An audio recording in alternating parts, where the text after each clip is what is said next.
Ora bem, nós vamos falar hoje um pouquinho, juntos, meditar juntos, melhor dizendo, acerca de um texto que é muito conhecido. Eu acredito que todos os irmãos que conhecem o texto de cor, de salteado, de frente para trás, pelo meio, de qualquer maneira, sabem a história toda.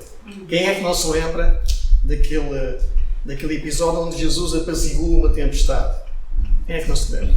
Né? E quem é que não sabe? Toda a gente sabe, não é? Uma história muito interessante. Ou seja, eu já não preciso pregar, porque os irmãos já sabem. Ok. Mas vamos ver a palavra de Deus no Evangelho de Jesus, segundo Marcos, capítulo 4, para lermos o versículo 35 até ao 40. Ou até ao 41, pode ser. Marcos 4, 35 a 41.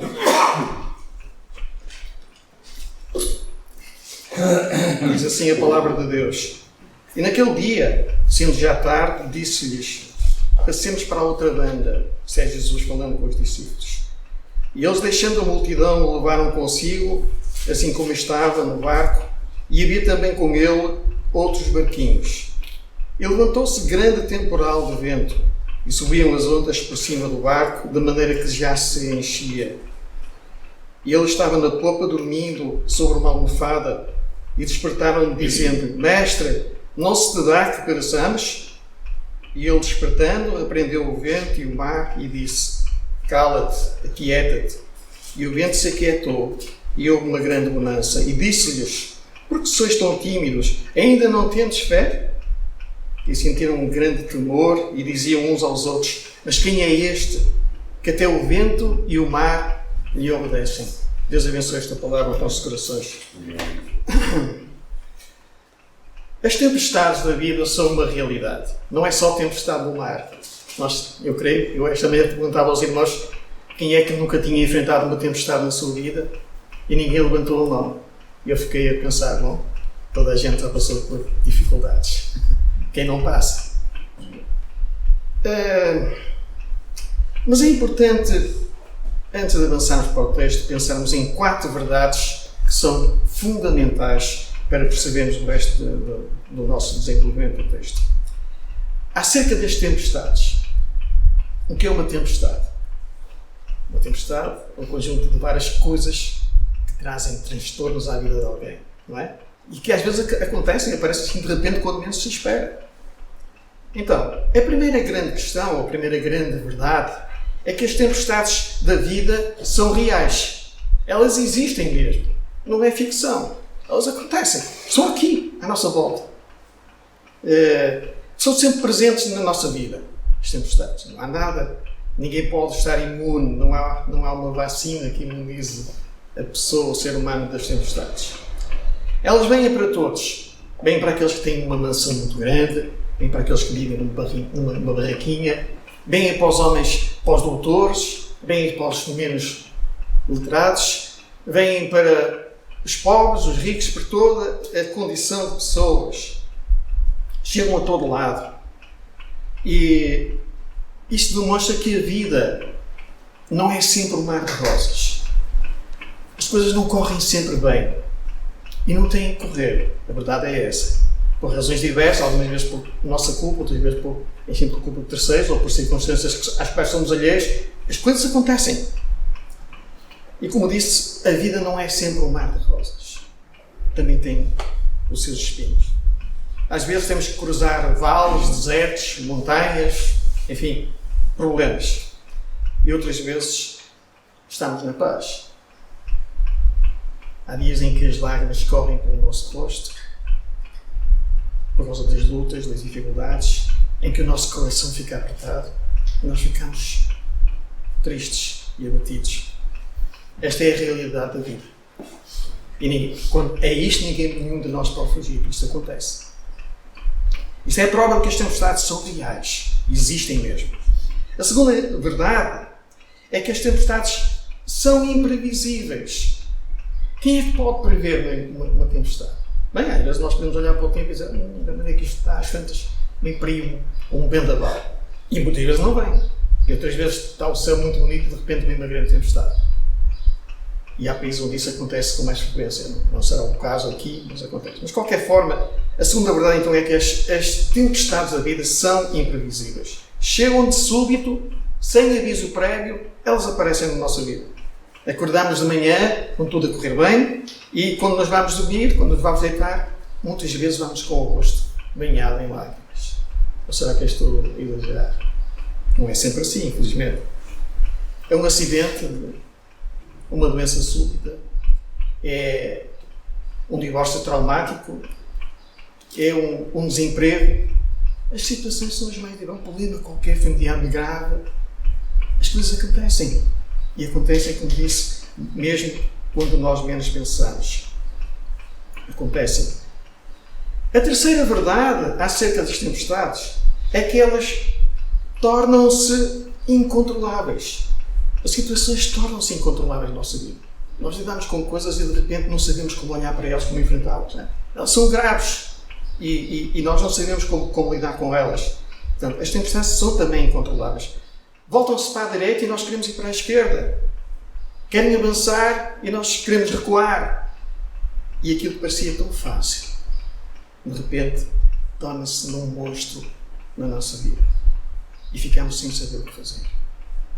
Não será isto que acontece muitas vezes? E em quarto e último lugar, além das tempestades serem reais, imprevisíveis, incontroláveis, elas também podem ser ou são pedagógicas.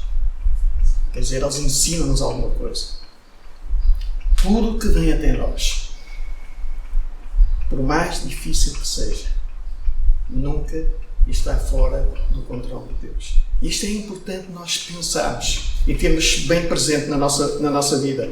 Porque é assim, tudo que vem até nós, seja o problema mais grave que for, nunca está fora do controle de Deus. Isto é importante pensarmos e termos como presente na nossa vida. E Deus tem um propósito com tudo. Nada acontece por acaso. Às vezes nós podemos não gostar muito daquilo que está a acontecer num dado momento, mas isso acontece por alguma razão. E é aqui que entra a pedagogia, quando Deus está a trabalhar em nós e nos ajuda e quer fazer de nós aquela pessoa que Ele quer que nós sejamos. Como disse, Deus tem um propósito com tudo.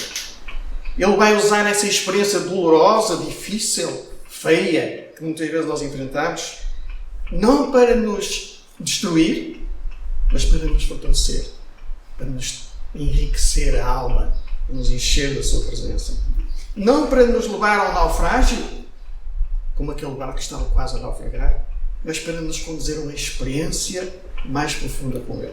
Isto é muito importante, amigos. Pensarmos no porquê das coisas que vão acontecendo na nossa vida. Nestas tempestades que muitas vezes nós temos que enfrentar na nossa vida. Por isso, quando Deus nos permite passar por uma experiência amarga, uma experiência dura, difícil, Ele quer ensinar-nos alguma coisa. Ele quer ensinar-nos algo tão profundo que se calhar de outra maneira nós não teríamos forma de aprender. Não íamos conseguir. Às vezes nós temos de ser abanados mesmo. Não é? Eu compreendo. Eu já ouvi pessoas falarem, darem testemunhos, irmãos certamente já ouviram também, e às vezes há testemunhos que são muito difíceis, são duros. Pessoas contam experiências fantásticas, difíceis.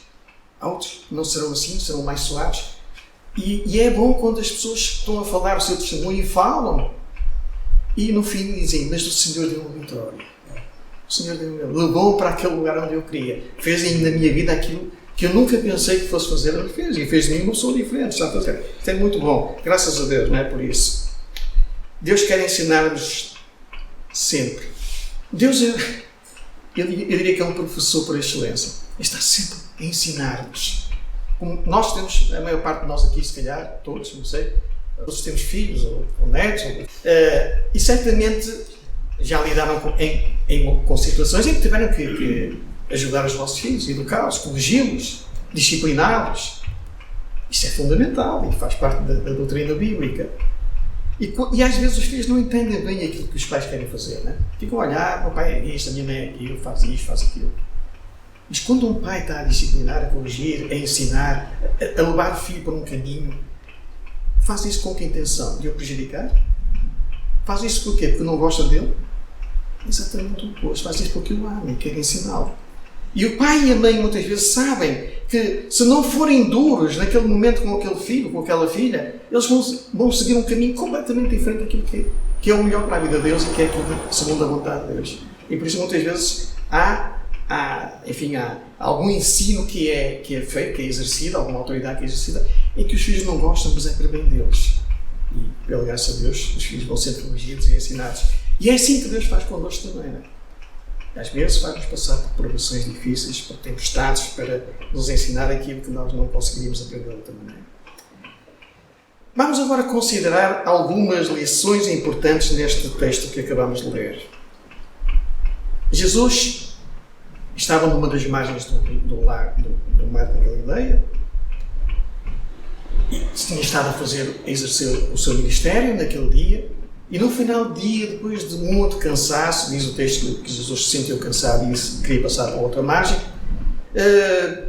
Jesus vira-se para os discípulos, volta-se para eles e diz-lhes: ok, já é tarde, passemos para outra margem. Até aqui, nada mal.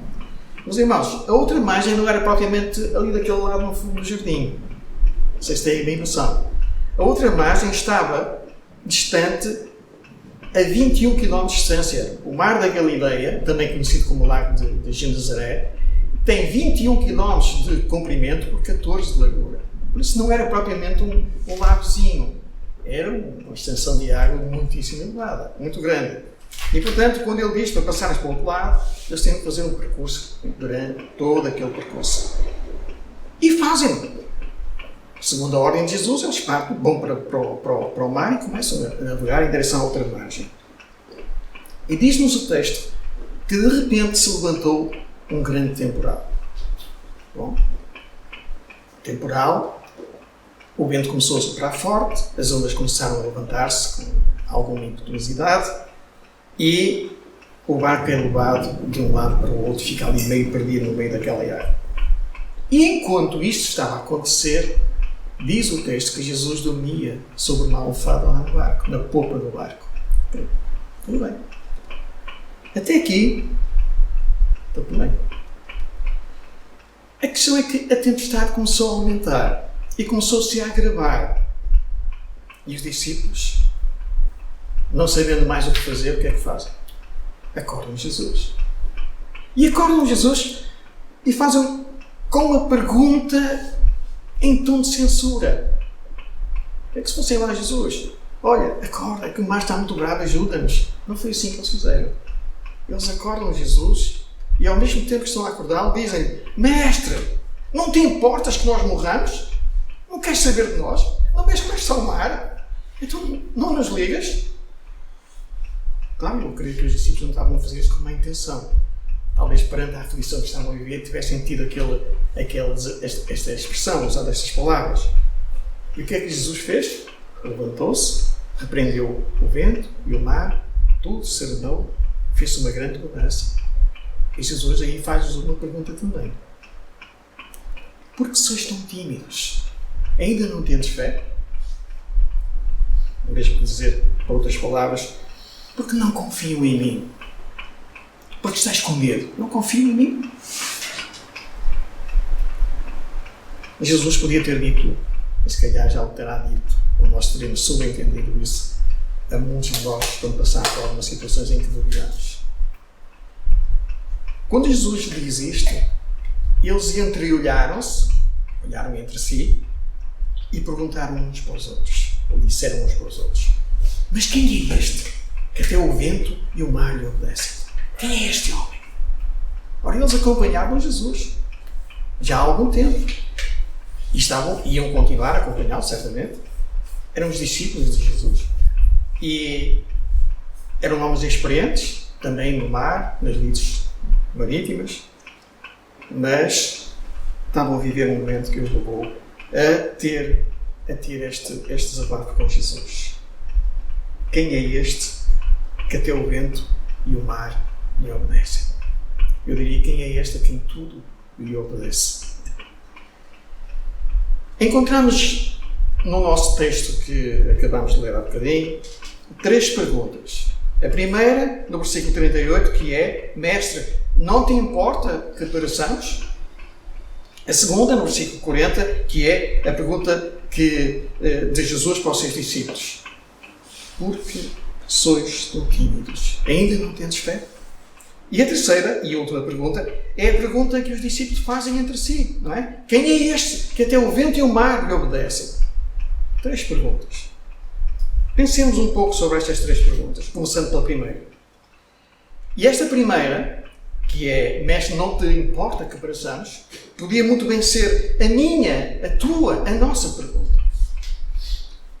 É a pergunta de alguém que se sente frágil. Alguém que se sente perdido. É a pergunta da fraqueza humana, resultante da condição de humanos que somos todos. É a pergunta de alguém que está a enfrentar um problema, uma catástrofe, uma tempestade e não sabe como resolvê-lo. Não sabe. Está desesperado. E não era esta a condição dos discípulos naquele momento? Pode ser uma doença incurável, pode ser um problema financeiro, pode ser qualquer coisa que já falámos. As razões que podem estar por trás, subjacentes a uma tempestade, são as mais diversas e cada um terá as suas dificuldades e os seus problemas. A grande questão: porquê é que estes discípulos de Jesus estavam a fazer esta pergunta em tom de censura? Porquê é que eles acordaram a Jesus com uma pergunta assim um bocado arisca? Não te importas que nós morramos? Não estás a ver a nossa dor? Não estás a ver o nosso aperto? Não estás a perceber o perigo em que nós estamos? Não vais fazer nada? Não queres saber de nós? Eles estavam lá, em obediência a Jesus, a transportá-lo para outra margem. Eles fizeram a pergunta neste tom, digamos, meio de censura, porque alguma coisa não estava bem resolvida nos seus corações. Alguma coisa não estava bem no seu coração nesse momento. Em primeiro lugar, irmãos, eles não estavam a conseguir conciliar a obediência à ordem de Jesus e ir para outra margem, passear para outra margem, com a tempestade que estavam a enfrentar. Não estavam a conseguir considerar uma coisa. Pensar, então eu estou em obediência ao Mestre, a levá-lo para onde Ele quer, e agora vem esta tempestade? Eles não estavam a conseguir lidar com isto. Todos nos lembramos, certamente, e conhecemos também bem este episódio, da tempestade que Deus mandou atrás de Jonas. Deus tinha dito a Jonas para ele ir para Nínive. E Jonas foi para onde? Foi para Tarsis. Era mais cómodo, mais perto, não dava tanto trabalho. Nem ia ter com um povo que ele nem sequer gostava. Era um povo que Jonas tinha um pavor daquele povo. Queria que eles morressem todos. E eram 120 mil pessoas. E o que é que Deus faz? Deus manda uma tempestade atrás de Jonas. Deus mandou uma tempestade atrás de Jonas. Jonas tinha desobedecido a Deus. E Deus, para o levar para o caminho que ele deveria seguir e para concretizar aquilo que Deus tinha mandado, manda uma tempestade atrás de Jonas. E conhecemos a história, sabemos como é que Jonas foi engolido por um peixe muito grande, foi levado, depois teve 3 dias e 3 noites lá dentro, e depois é lançado numa praia, e finalmente ele vai a Nínive. E 120 mil pessoas se converteram. A cidade inteira. Coisas incríveis que Deus faz. Jonas tinha desobedecido a Deus, mas Deus, através de uma tempestade, ensinou. E nós somos levados a dizer, quando um crente se afasta de Deus, Deus pode mandar uma tempestade atrás dele. E às vezes manda mesmo. Às vezes manda mesmo. E quando Deus manda uma tempestade atrás de nós, não é para nos destruir, não é para nos derrotar, não é para nos humilhar. Deus manda uma tempestade atrás de nós para nos trazer de volta ao caminho da obediência. Agora, como é que eu vou entender, como é que tu vais entender, que estando nós a fazermos a vontade de Deus, estando a caminhar com Deus, estando a obedecer uma ordem expressa de Jesus de passemos para a outra margem, a tempestade vem. A tempestade chega. Os ventos contrários começam a levantar-se. Como é que eu vou entender isto? Então se eu faço o que Ele manda, e Ele manda beber esta tempestade contra mim, mas porquê? Às vezes nós, na nossa vida, também temos assim duas coisas. Não? Eu não sei se sabe, eu já pensei isso algumas vezes no passado. Meu Deus, se eu estou a fazer isto como tu queres, porquê que me acontece isso? Porquê que me acontece aquilo? Isto nunca passou para você mente. Olha, para mim já passou. Se calhar. Bom, os discípulos não estavam a compreender a situação. E não era caso primeiros. A situação era realmente complicada. E eles não compreendiam isso. E eu acredito que nenhum de nós, se calhar, compreenderia também.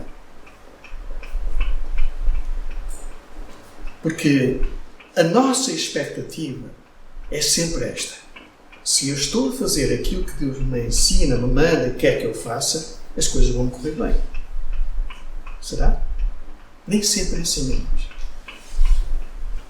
O nosso conceito de fazer bem não é o conceito de Deus. Deus sabe o que é que estamos a fazer e se estamos a fazer bem ou não. E às vezes nós podemos pensar as coisas de uma maneira e Deus entender de outra, da forma correta. Se eu ando com Deus, vai dar tudo certo. Diremos nós. Mas nem sempre é assim. Mas havia um segundo problema também, que levou os discípulos a fazerem a pergunta que fizeram a Jesus naquele tom de censura. Mestre, não te importa que pereçamos?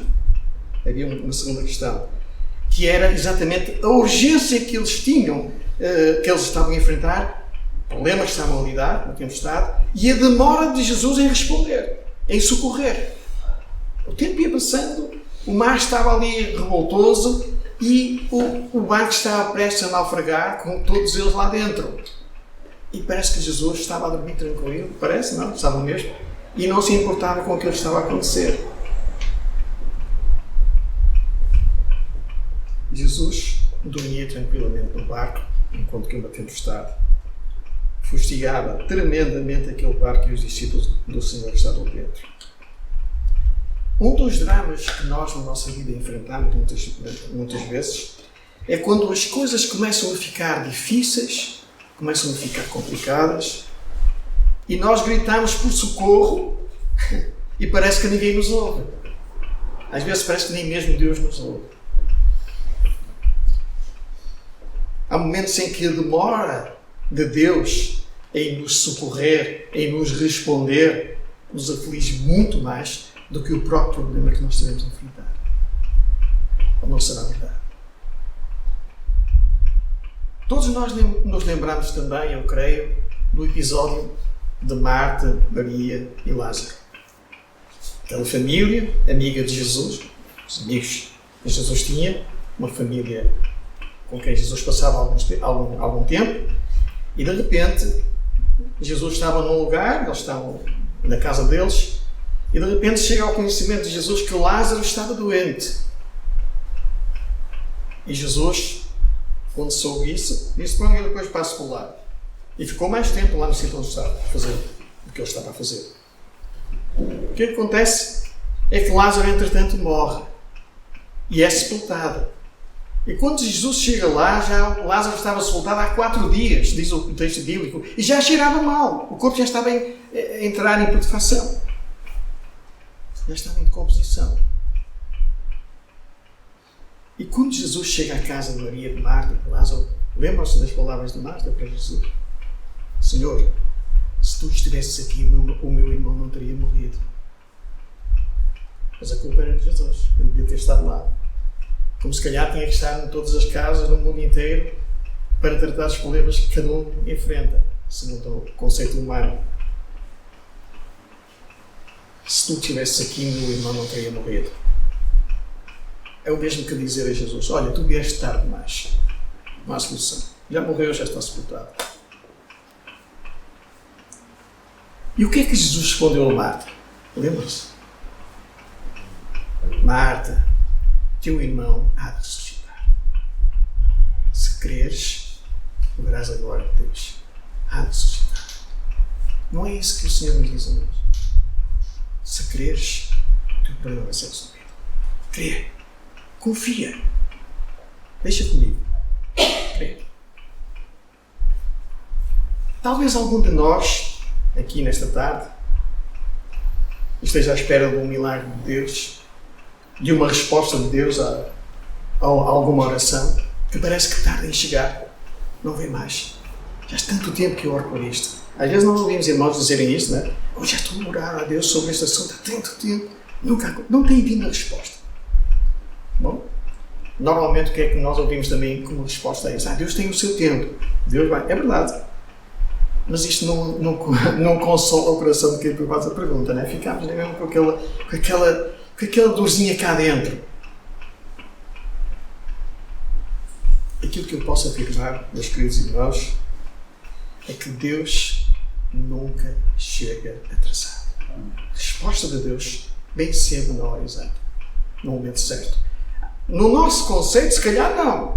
Isso já devia ter vindo no ano passado. O problema já está há muito tempo. Mas Deus sabe que não é assim. Deus conhece. Nós só conseguimos pensar no que passou e no que estamos a viver até agora.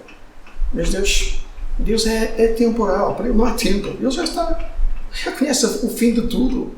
Por isso, Ele já sabe que o tempo certo para que alguma coisa aconteça ou se resolva é aquele que Ele vai determinar e não aquilo que nós queremos. Nós, na nossa insignificância e nos nossos conceitos de vida, da rapidez, da urgência, da necessidade das coisas, é que achamos que as coisas têm que ser no nosso tempo. Nós é que sabemos. E não é assim.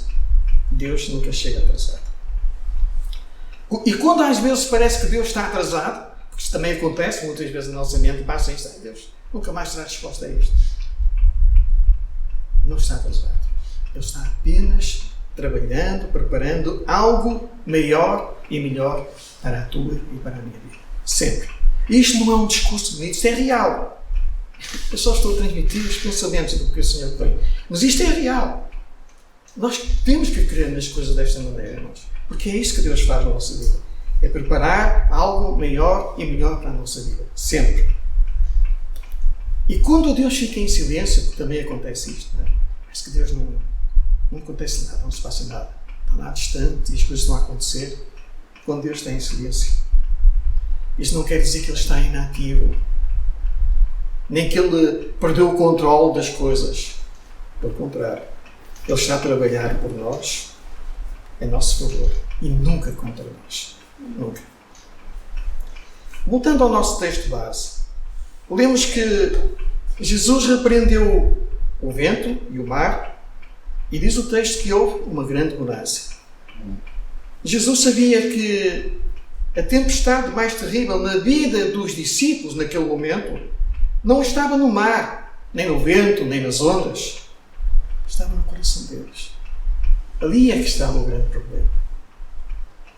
Há momentos em que o nosso maior problema não são as circunstâncias que nós enfrentamos. Sabem quem é o nosso maior problema? Somos nós próprios. Somos nós o problema.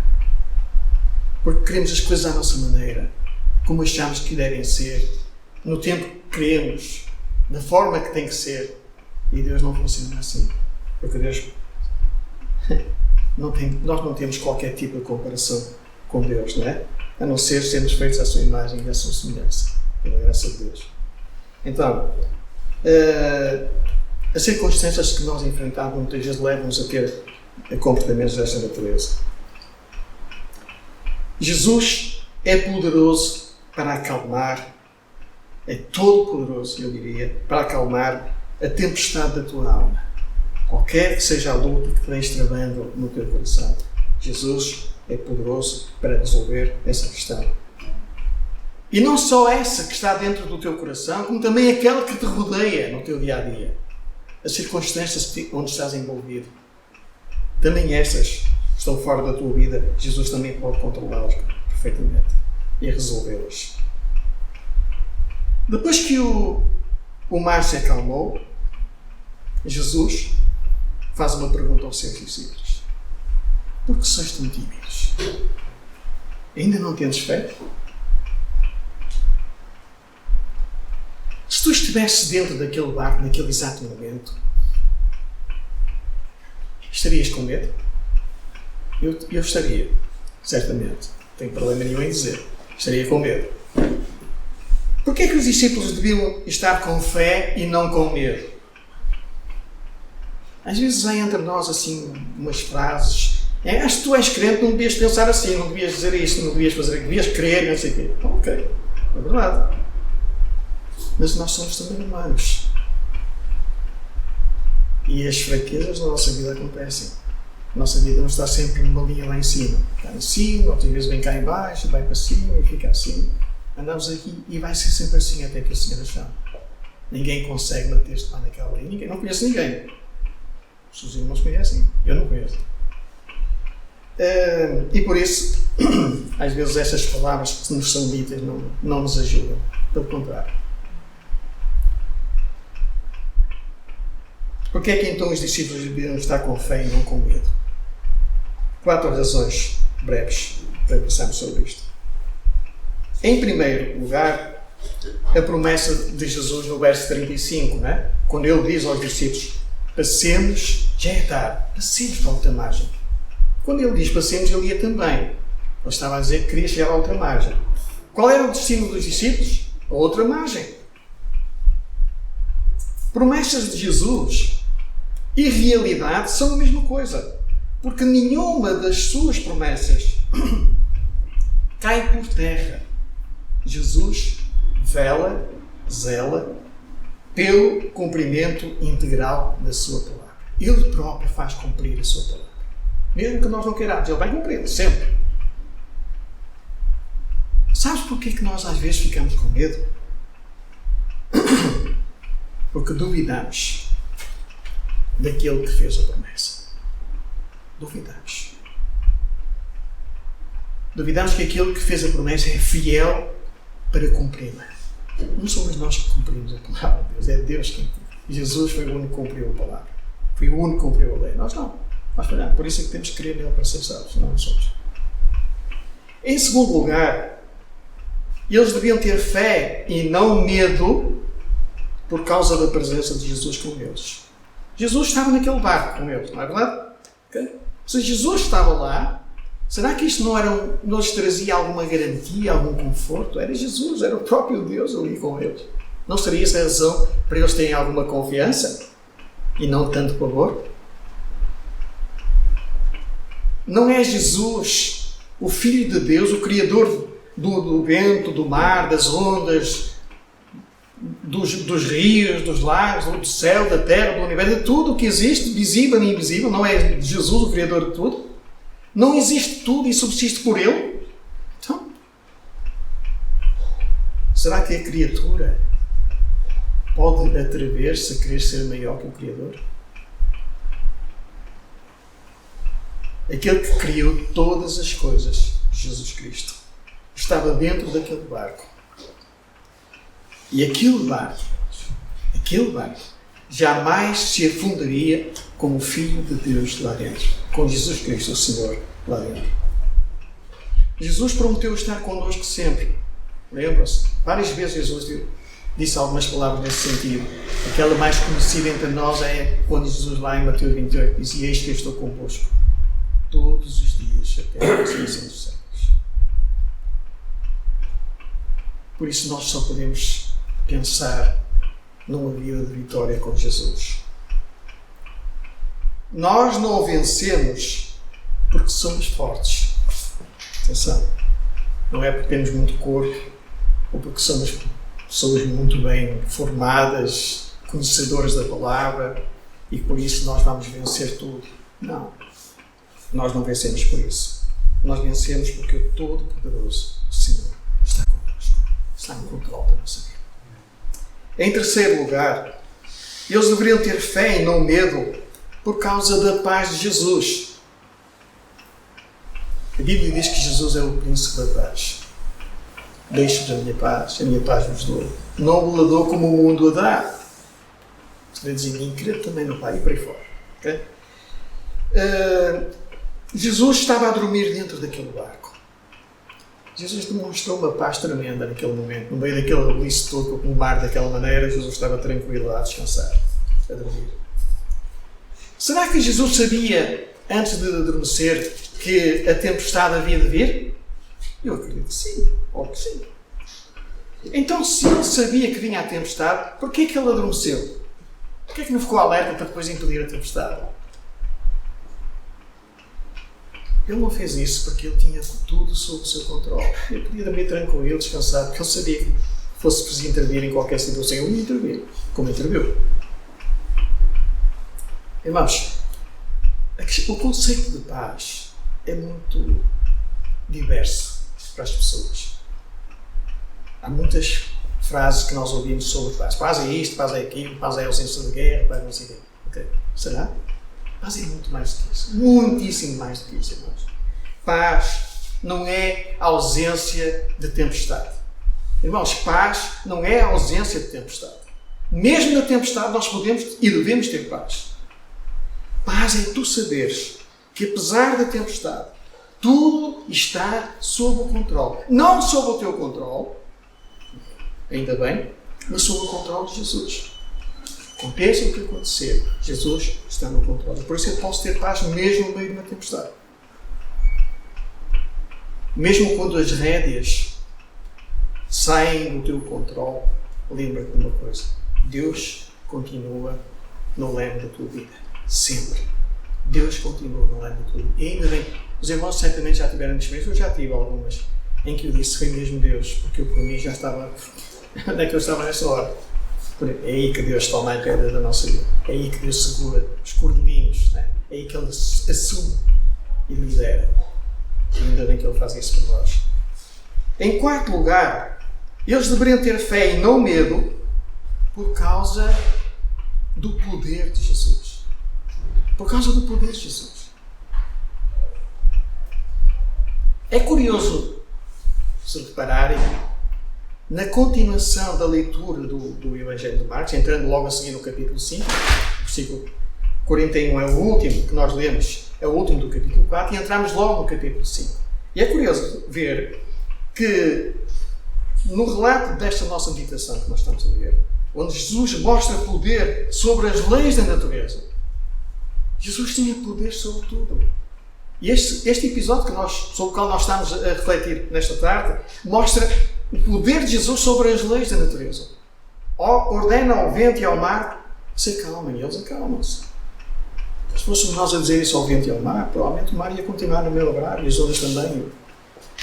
A não ser que Deus tivesse planos diferentes e a fé fosse grande. O vento e o mar obedeceram à sua ordem, à ordem de Jesus. E entrando no capítulo 5, diz-nos o texto que Jesus desembarca na província dos Gadarenos. Né? Na outra margem, por onde ele ia, o que é que ele encontrou? A região dos Gadarenos, uma região pagã onde existia tudo de mal e de pior. E quem é que sai ao encontro de Jesus quando ele chega lá? Sai um homem dos sepulcros, do cemitério, que vivia no cemitério, e dirige-se a Jesus.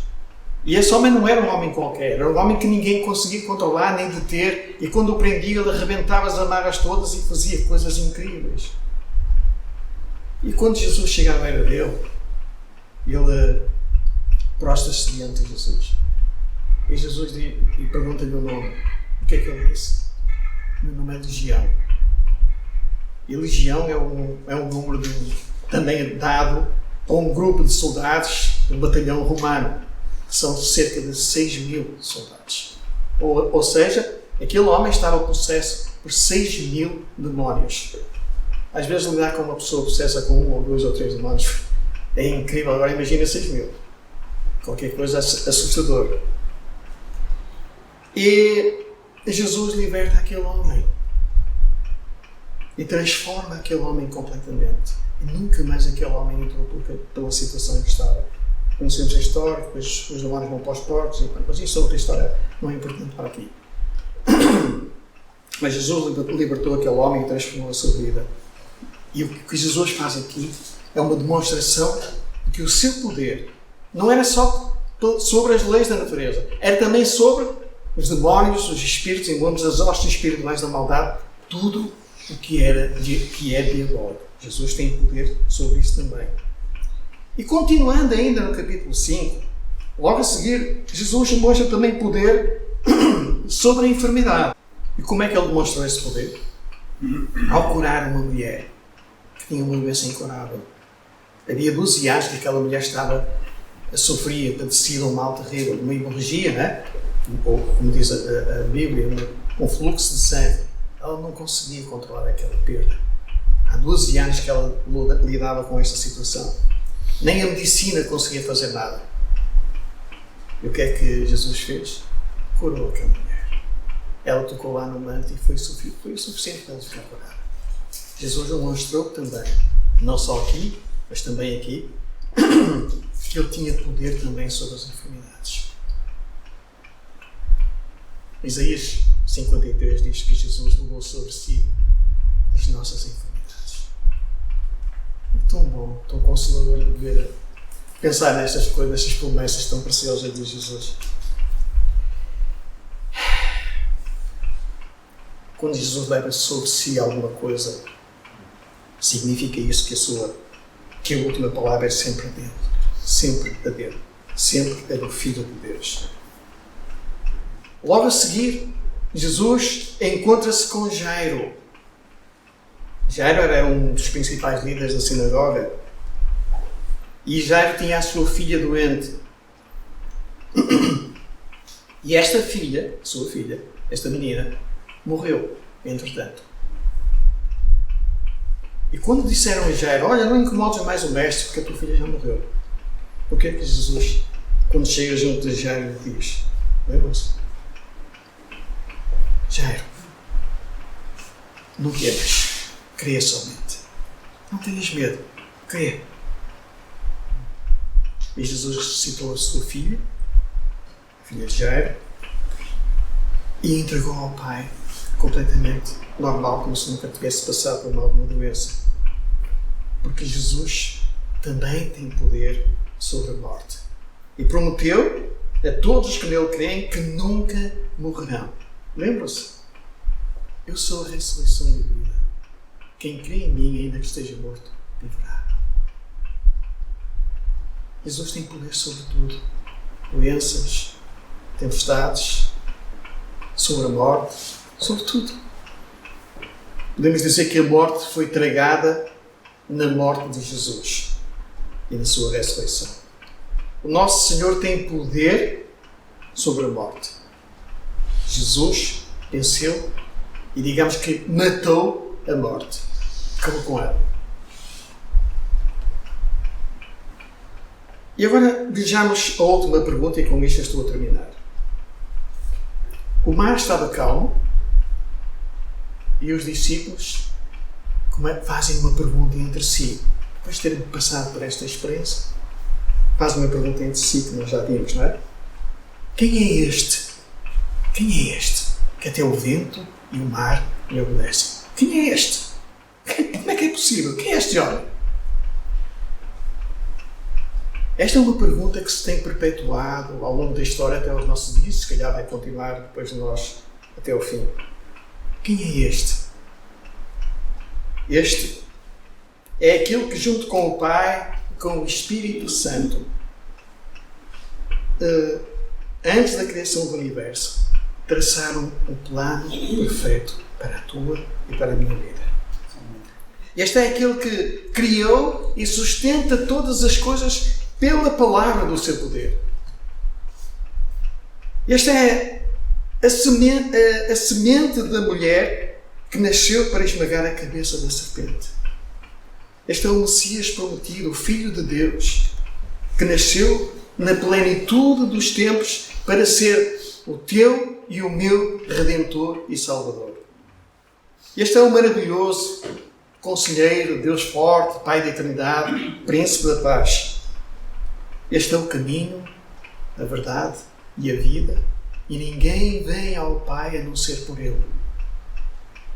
Este é o cabeça da Igreja, o fundamento da Igreja, o edificador da Igreja, o Senhor da Igreja, é Jesus. Este é aquele que um dia vai voltar pessoalmente, visivelmente, repentinamente e gloriosamente. Este é aquele que se vai sentar no trono e julgar todas as nações. Este é aquele que diz a ti e a mim: não tenhas medo, crê somente. A Ele a honra, a Ele a glória, A Ele o louvor, agora e pelos séculos eternos. Amém.